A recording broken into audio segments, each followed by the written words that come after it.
Welcome back. In this video, we'll learn how to add Firestore to our Android applications. I created this empty project. I named it as Firestore application. Then go to console.firebase.google.com, log in, and then click on add project. I name it as Firestore app. Also, you can use previously created applications and projects, but I love to create a new project when dealing with Firestore.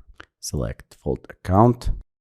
Continue, and you'll be directed to the Firestore project. Then click on See All Build Projects and Features. Click on Cloud Firestore, or you can simply go to the Build and Firestore database. Then click on this button, Create Database, and I'll start in test mode. The default security rules for test mode allow anyone with your database reference to view, edit, and delete all data in your database for the next 30 days. Next, enable, and then you'll be directed to the Cloud Firestore dashboard. We have data. This is the database hierarchy here will be displayed. The rules, these are the security rules. You can allow, read, and write. You can see I allowed them for 1 month from now. Indexes, usage, and extensions. We are interested in data. So here is our Cloud Firestore hierarchy. Now we need to add google-services.json file. So for that, we can go to the project settings.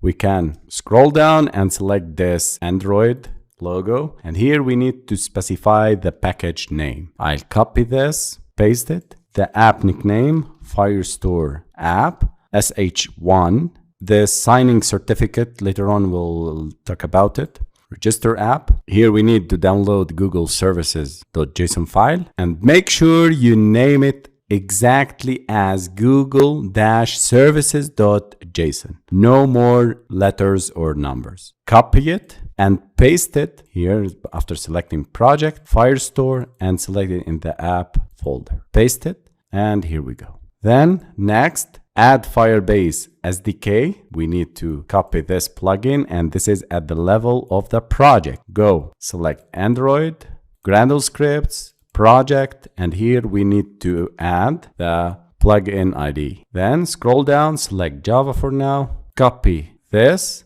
go to build.gradle.kts, add the app level, and here in the plugins, I need to add, this is for Google-services. Then I need to import the Firebase BOM and the analytics dependencies here, and this. Click Next, and you are all set. Continue to the console, and in Android Studio, click Sync Now. You can see my app, Firestore app, is linked to this project. Now we're ready to use Firestore in our application.